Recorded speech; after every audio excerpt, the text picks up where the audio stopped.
Hello students, स्वागत है आप सभी का आपके अपने YouTube channel smart study classes पर। तो बच्चों, आप सभी को पता है केमिस्ट्री हमारी most important objective type questions की सीरीज चल रही है, जिसमें आपको इंपॉर्टेंट ऑब्जेक्टिव क्वेश्चंस मैं आपको करा रहा हूं, जो कि बोर्ड एग्जाम्स के लिए बहुत ज्यादा इंपॉर्टेंट है। इन क्वेश्चंस को जरूर लगा के जाना बच्चों, और ये आप सभी के लिए इंपॉर्टेंट भी हैं। वही क्वेश्चन मैं आपको करा रहा हूं।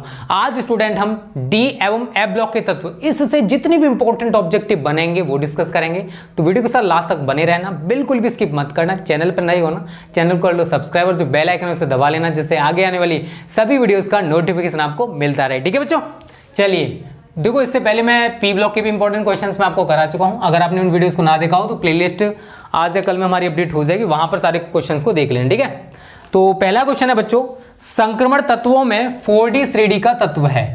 संक्रमण तत्वों में 4D श्रेणी का तत्व है। 4D श्रेणी का तत्व है।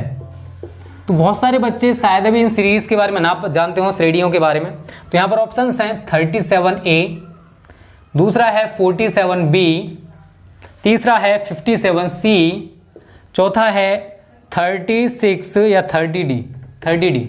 ये आपको ऑप्शन दे रखे हैं। तो बच्चों, यहां पर थोड़ा सा बेसिक जान लो। देखो, अगर मैं बात करूं डी ब्लॉक के जो तत्व हैं उनमें 4 सीरीज हैं। डी ब्लॉक के तत्व की कितनी सीरीज हैं? 4। ठीक है, कौन कौन सी हैं? 4D श्रेणी, 3D श्रेणी, 4D श्रेणी, 5D श्रेणी एंड 6D श्रेणी। ठीक है, ये सारी की सारी सीरीज हैं।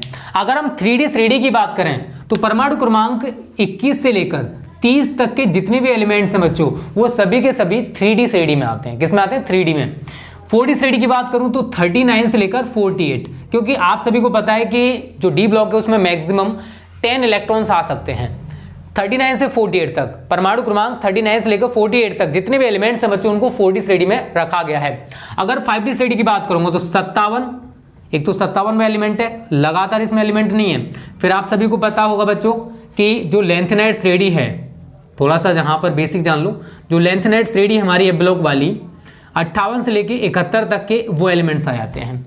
तो जो 5D श्रेणी है बच्चों, एक तो एलिमेंट हो गया 57 लेंथेनम, ठीक है। उसके बाद 72 से लेके 72, 73, 74, 75, 76, 77, 78, 79, 80, 10 एलिमेंट्स गिन लो। 1 2 3 4 5 6 7 8 9 10, ये सारे के सारे एलिमेंट्स रखे गए बच्चों कहां पर? 5D श्रेणी में। सेम है 6D श्रेणी के साथ। एक तो आपका एक्टिनियम आया था है हमारा 89 पर, वो आ जाएगा। उसके बाद 90 से लेके 103 तक हमारी है एक्टिनाइड श्रेणी। कितने से कितने तक? 90 से लेके 103 तक है एक्टिनाइड श्रेणी। तो यहां पर 104, 105, 106, 107, 108, 109, 110, 111, 112, ये सारे के सारे एलिमेंट्स रखे गए हैं बच्चों 6D श्रेणी में। तो थोड़ा बेसिक जानना जरूरी है बच्चों। परमाणु क्रमांक 21 से लेकर 30 तक के जो एलिमेंट्स हैं उनको 3D श्रेणी में रखा गया है। परमाणु क्रमांक 39 से लेकर 48 तक जितने भी एलिमेंट्स हैं बच्चों, उनको 4D श्रेणी में रखा गया है। एंड परमाणु क्रमांक 57, 72, 73, 74, 75, 76, 77, 78, 79, 80, इन सभी एलिमेंट को 5D श्रेणी में रखा गया है। परमाणु क्रमांक 89, 104, 105, 106, 107, 108, 109, 110, 111, 112, इन सभी एलिमेंट को बच्चों 6D श्रेणी में रखा गया है। और ए ब्लॉक की 2 सीरीज होती हैं, लेंथेनाइड श्रेणी और एक्टिनाइड श्रेणी। तो परमाणु क्रमांक 58 से 71 और 90 से 103 तक की ये सीरीज होती है, जो कि ए ब्लॉक की सीरीज है। लेंथेनाइड श्रेणी परमाणु क्रमांक 58 से 71 तक रहती है, और एक्टिनाइड श्रेणी 90 से लेकर 103 तक लागू होती है। तो ये थोड़ा सा बेसिक हो गया। तो आपसे पूछा गया था कि संक्रमण तत्वों में 4D श्रेणी का एलिमेंट है, तो परमाणु क्रमांक 47 देखिए जरा। 47 हमारा 4D श्रेणी में आ रहा है या नहीं आ रहा है? आ रहा है। और 47 पर आप सभी को पता है सिल्वर है। ठीक है, तो बच्चों राइट आंसर हमारा हो जाएगा 4D श्रेणी का तत्व इन सभी में कौन सा है? 47B। कौन सा है? 47B। क्लियर है सभी को? अगर पूछता 3D श्रेणी का एलिमेंट तो हमारा ये हो जाता। क्या हो जाता? ये जो 37A है, आप सभी को पता है स्टूडेंट, ये कहां पर है? 57C। 57 हमारा 5D श्रेणी का हो जाता है। 5D श्रेणी का है, ये 3D श्रेणी का है, और ये 5D और ये 4D श्रेणी का एलिमेंट है। तो इस तरीके से बच्चों आपको थोड़ा सा बेसिक पता करने की जरूरत है, क्योंकि बेसिक क्लियर है तो आपको न्यूमेरिकल्स में दिक्कत या फॉर्मुलाज में दिक्कत या फिर आपको सवालों में दिक्कत या फिर क्वेश्चंस में दिक्कत नहीं हो। स्क्रीनशॉट सभी ले लेना, इसका ये बेसिक है, थोड़ा सा आपको भी पता होना चाहिए। ठीक है, ये पहला क्वेश्चन था जो कंप्लीट हो चुका है बच्चों, उम्मीद करता हूं समझ में भी आ गया होगा आपके। चलिए अगला क्वेश्चन क्या कह रहा है, क्वेश्चन नंबर 2 है बच्चों। इसमें कह रहा है कि निम्नलिखित में से कौन सा तत्व उत्प्रेरकीय गुण प्रदर्शित करता है। निम्नलिखित में से कौन सा गुण उत्प्रेरकीय गुण निम्नलिखित में से कौन सा तत्व उत्प्रेरकीय गुण प्रदर्शित करता है। यहां पर बच्चों आपको ऑप्शंस दे रखे हैं, calcium, iron, lead, Pb and all of these. तो बच्चों आप सभी याद रखना, देखो इन सभी में कौन सा तत्व उत्प्रेरकीय गुण प्रदर्शित करता है। तो जितने भी एलिमेंट्स हमारे संक्रमण टाइम से एलिमेंट्स होते हैं वो ज्यादातर जो हैं उनमें से ज्यादातर उत्प्रेरकीय गुण दर्शाते हैं। तो iron is the right answer, calcium नहीं, लेड भी नहीं एंड ऑल ऑफ दीज तो हो ही नहीं सकता, जब ये 2 ऑप्शंस है ही नहीं तो कहां से होंगे ऑल ऑफ दीज। तो राइट आंसर होगा आपका आयरन। ये इंपॉर्टेंट क्वेश्चन, इसको अच्छे से प्रिपेयर कर लेना बच्चों। ठीक है, तीसरा क्वेश्चन है बच्चों, इसमें कह रहा है संक्रमण धातु जो परिवर्ती ऑक्सीकरण अवस्था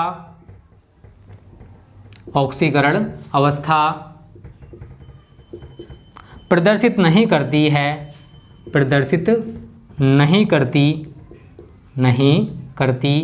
वह है।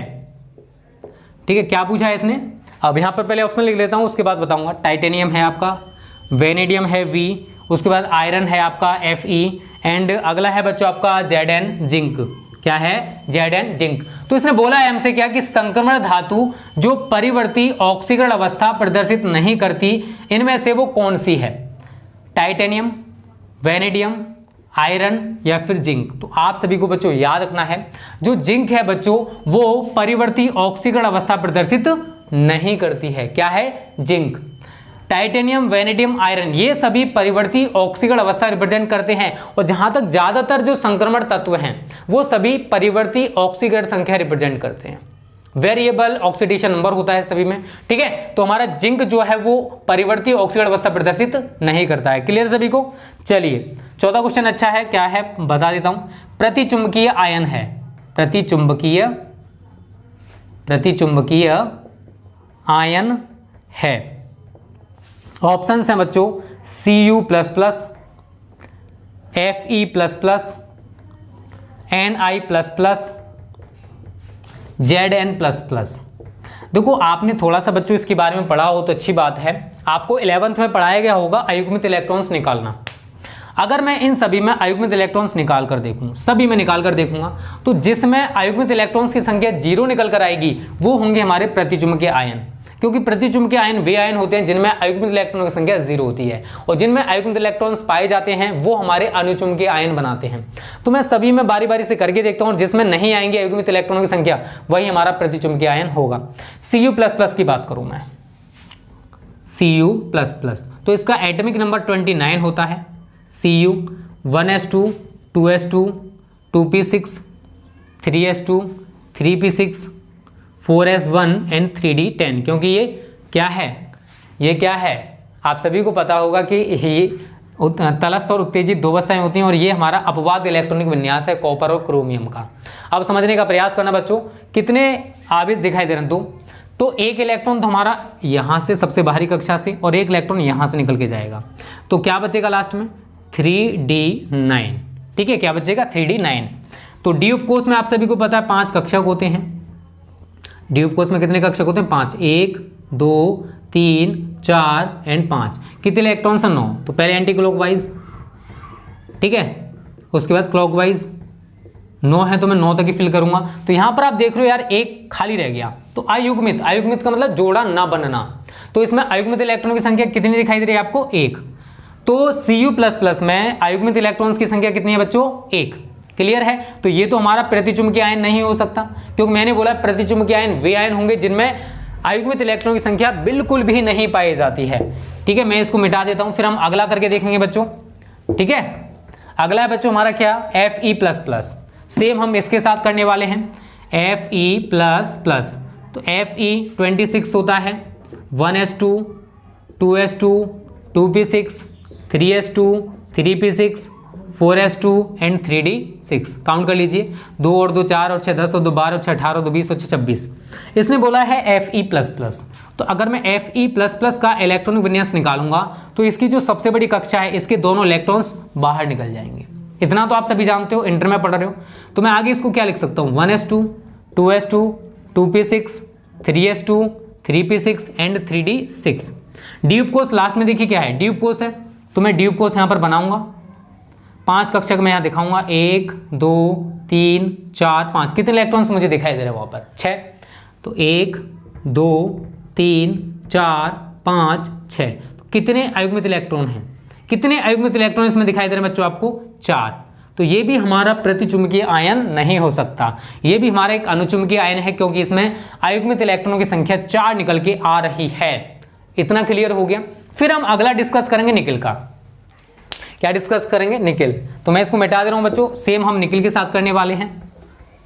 करके देखोगे तभी आपको पता चलेगा यार, वैसे डायरेक्ट तो आंसर नहीं बता सकते, रट्टा मार के जाओगे तो वो अलग बात है। Ni++। ठीक है, आयरन कोबाल्ट निकिल, इसका 28 होता है, आप सभी को पता होगा, 28 Ni। तो 1s2 2s2 2p6 3s2 3p6 4s2 and 3d8। ठीक है बच्चों, अब Ni++ का अगर मैं इलेक्ट्रॉन विन्यास निकालूंगा तो हमारा सबसे बड़ी जो कक्षा के दोनों इलेक्ट्रॉन से निकल जाएंगे।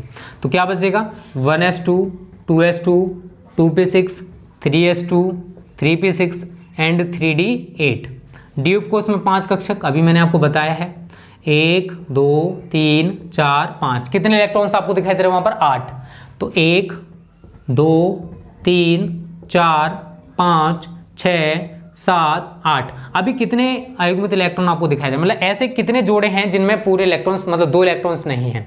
Unpaired electrons. अगर 2 इलेक्ट्रॉन होंगे तो पेयर्ड इलेक्ट्रॉन्स हम उनको बोलेंगे। तो इसमें अयुग्मित इलेक्ट्रॉन की संख्या हमारी 2 है, तो ये भी हमारा एक अनुचुंबकीय आयन है, प्रतिचुंबकीय आयन नहीं होगा। तो राइट आंसर तो आपको दिखाई देगा Zn++ है, बट कैसे है इसका आंसर मैं आपको थोड़ा सा बता दूं, ठीक है, जिससे कि आपका बेसिक क्लियर हो जाए। तो अब हम डिस्कस करेंगे बच्चों Zn++ के बारे में। ठीक है, तो यहां पर मैं लिखूंगा Zn++। तो Zn का जो एटॉमिक नंबर है वो 30 होता है। कितना होता है? 30। तो 30 Zn is equal to 1s2 2s2 2p6 3s2 3p6 4s2 and 3d10। अगर मैं Zn++ करूंगा बच्चों तो इसकी जो बाहरी कक्षा और सबसे बड़ी कक्षा है ना, ये वाली, इसके दोनों इलेक्ट्रॉन्स निकल जाएंगे। तो लास्ट में क्या बचेगा? 3d10। ये तो बचेगा, ये निकल गया। तो डी उपकोष में आप सभी को पता है 5 कक्षक हैं, 1 2 3 4 5। कितने इलेक्ट्रॉन है? 10। 1 2 3 4 5 6 7 8 9 10। तो आप सभी देख रहे हो बच्चों कि इसमें एक भी ऐसा इलेक्ट्रॉन नहीं है जो अनपेयर्ड हो, सभी पेयर्ड इलेक्ट्रॉन्स हैं। तो इसमें अयुग्मित इलेक्ट्रॉन की संख्या कितनी है? 0। अब इसमें अयुग्मित इलेक्ट्रॉन की संख्या 0 है, इसी वजह से बच्चों ये हमारा एक प्रतिचुंबकीय आयन है। ये क्या है? हमारा एक प्रतिचुंबकीय आयन है, क्योंकि वे आयन जिनमें अयुग्मित इलेक्ट्रॉन संख्या 0 होती है वो हमारे प्रतिचुंबकीय आयन होते हैं। क्लियर है सभी को? चारों सवाल अच्छे से समझ में आ गए? स्क्रीनशॉट ले लो जल्दी से सभी, और वीडियो पसंद आ रही तो वीडियो को लाइक और शेयर कर देना अपने दोस्तों के साथ, क्योंकि यही क्वेश्चंस हैं जो बोर्ड में आपको देखने को मिलेंगे। और यहां पर अगर आपने कॉन्सेप्ट अच्छे से क्लियर कर लिया तो फिर दिक्कत नहीं आने वाली है। जैसे ये सीरीज समाप्त होगी, क्योंकि जल्दी समाप्त होने वाली है, उसके बाद मैं आपको कराऊंगा क्या? वेरी शॉर्ट टाइप क्वेश्चंस पूरी बुक से, केमिस्ट्री की जो पूरी बुक है ना उससे जितने भी पूछे जाते हैं। और अगर आपको लॉन्ग क्वेश्चंस करने हैं तो उसके लिए हमारा विद्या हब चैनल सब्सक्राइब कर लो। ठीक है, यूट्यूब पे सर्च करना विद्या हब, तो हमारा चैनल निकल के आ जाएगा। वहाँ पर हम आपको long questions, important reactions, important numericals, बहुत सारी चीज़ें आपको एक्स्ट्रा में करा रहे हैं। तो जिन्होंने चैनल सब्सक्राइब ना किया हो जल्दी से कर लेना। ठीक है बच्चों, चलिए 4 सवाल हमारे कंप्लीट हो चुके हैं, 4 क्वेश्चंस मैंने आपको करा दिए हैं। 5वां क्वेश्चन क्या है? चलिए, तो सेम है यार, इसी तरीके से ये भी करके देख लेना है इसको भी। निम्नलिखित में से किस आयन में, निम्नलिखित में से किस आयन में किस आयन में अयुग्मित इलेक्ट्रॉनों की संख्या शून्य है, अयुग्मित इलेक्ट्रॉनों की संख्या शून्य है। अभी मैंने जैसे बताया, तरीका मैंने आपको बता दिया बच्चों, वैसे आप इस सवाल को कर लेना। वैसे भी ज़्यादातर सेम है, Cr++ है, इसका 24 दे रखा है एटॉमिक नंबर आपको, ठीक है। Fe++ है, इसका 26 दे रखा है, होता ही है, देखिए क्या रखा है, Cu++ है 29 एंड Zn++ 30। तो वैसे अगर आपने थोड़ा सा दिमाग लगाया ना और आपको पता है भी मैंने क्या पढ़ाया था, तो आपको इसका आंसर पता पड़ गया होगा। Zn++ का भी मैंने करके बताया था, इसी में अयुग्मित इलेक्ट्रॉन की संख्या 0 निकल के आई थी। आप सभी में करके देख लेना, इसका करके देखना, इसका करके देखना, इसका करके देखना। अभी मैंने जो बताया उसी कॉन्सेप्ट पे करना है, तो आप देखोगे कि इनमें कुछ ना कुछ अनपेड इलेक्ट्रॉन्स की संख्या निकल के आ रही है। बट जब आप Zn++ का करोगे तो इसमें कोई भी अनपेड इलेक्ट्रॉन नहीं पाया जाता है, इसलिए इसमें अनपेड इलेक्ट्रॉन्स की संख्या 0 होती है, ठीक है। तो ये हमारा राइट आंसर है। छठा क्वेश्चन बच्चों क्या कह रहा है, इसमें कह रहा है कि निम्न तत्वों में से लेंथेनाइड तत्व है, निम्न तत्वों में से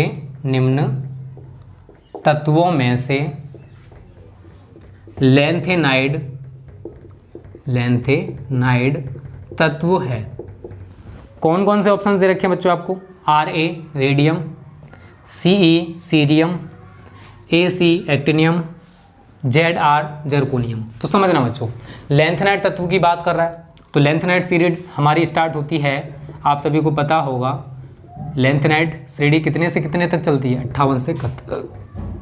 तो हमारा 58 पर है सीरियम, वैसे तो राइट आंसर यही हो जाएगा।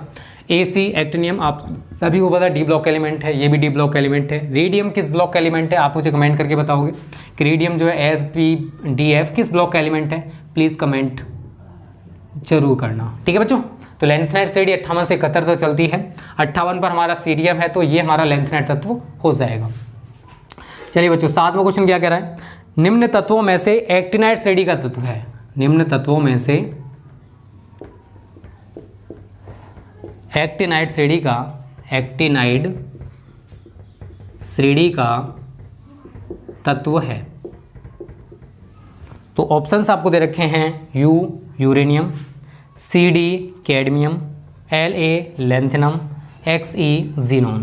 तो बच्चों आप सभी को पता है एक्टिनाइड श्रेणी हमारी 90 से लेके 103 तक चलती है और यूरेनियम हमारा 92 पर आता है, तो uranium is the right answer, यही हमारा एक्टिनाइड श्रेणी का एलिमेंट हो जाएगा।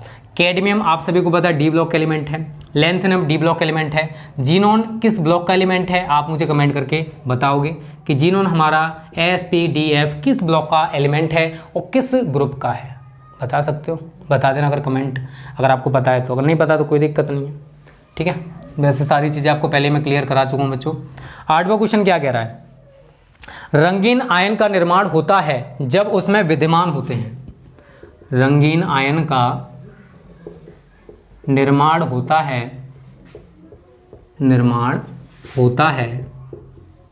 जब उसमें विद्यमान होते हैं, जब उसमें विद्यमान होते हैं। क्या विद्यमान होते हैं, ऑप्शंस आपको दे रखे हैं, युग्मित electron, अयुग्मित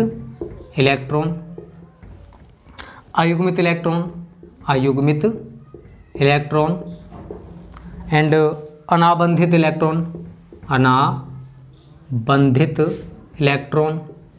and none of these. तो बच्चों आप सभी को याद रखना है कि रंगीन आयन का निर्माण तब होता है जब उसमें विद्यमान होते हैं अनपेयर्ड इलेक्ट्रॉन। क्या होते हैं, जब उसमें अनपेयर्ड इलेक्ट्रॉन्स पाए जाते हैं तब जाकर रंगीन आयन का निर्माण होता है।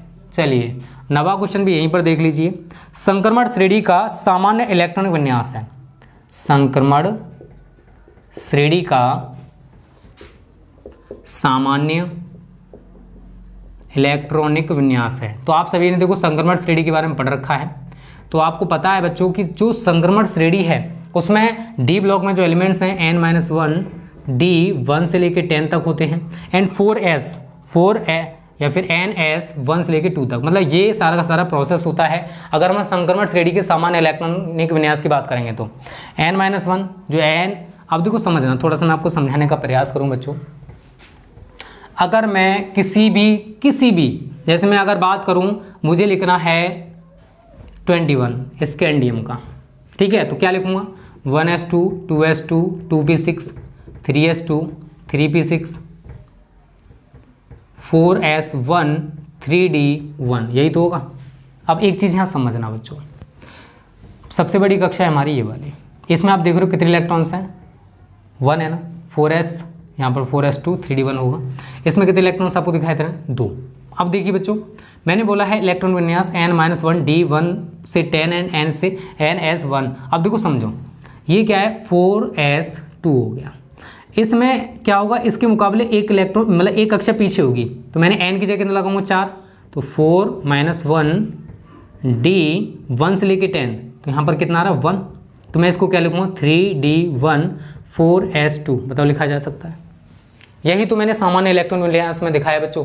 और देखो जहाँ अपवाद होता है, जैसे अगर मैं क्रोमियम की बात करूँगा तो वहाँ पर हमारा s में 1 आएगा और d में इलेक्ट्रॉन्स की संख्या थोड़ी सी बढ़ जाती है, यहाँ पर d में 5 हो जाएगी, ठीक है। अगर मैं क्रोमियम की बात कर रहा हूँ तो यहाँ पर 1 हो जाएगी। अगर कॉपर की बात करूँगा तो यहाँ पर हमारा 3d10 हो जाएगा और ये 4s1 रहेगा। इस टाइप से ये अपवाद इलेक्ट्रॉन विन्यास होते हैं बच्चों, ठीक है। तो ऐसे आप सवालों को कर सकते हो।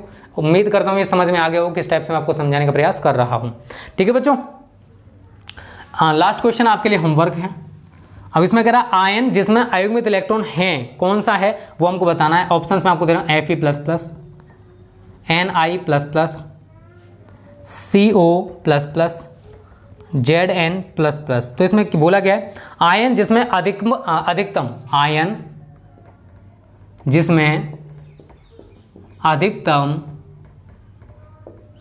अयुग्मित इलेक्ट्रॉन है, अधिकतम पूछा है, अयुग्मित इलेक्ट्रॉन है। इसका आंसर सभी बच्चे कमेंट करोगे, मुझे बताओगे कि इसका राइट आंसर क्या है। आयन, ये 4 आयन आपको दे रखे हैं, Fe++, Ni++, CO++, Zn++। तो वह आयन कौन सा है जिसमें सबसे ज्यादा अनपेयर्ड इलेक्ट्रॉन्स हैं? क्या वो Fe++ है, क्या वो Ni++ है, क्या वो CO++ है, या फिर वो Zn++ है? इसका जो भी राइट आंसर हो आप मुझे कमेंट करके जरूर बताओगे, ठीक है बच्चों। तो ये 10 इंपॉर्टेंट ऑब्जेक्टिव टाइप क्वेश्चंस हैं जो कि कंप्लीट हो चुके हैं। स्क्रीनशॉट सभी ले लीजिए, इनको अच्छे से तैयार कर लेना बच्चों, यही क्वेश्चंस बोर्ड एग्जाम्स में पूछे जाएंगे। तो उम्मीद करता हूं बच्चों ये सारे क्वेश्चंस आपको अच्छे से क्लियर हो गए होंगे। तो आज की वीडियो को यहीं पे समाप्त करते हैं। उम्मीद करता हूं ये वीडियो आपको अच्छी लगी होगी। अच्छी लगी है तो वीडियो को लाइक और शेयर करने में मुझे मत करना। Okay students, thanks for watching this video.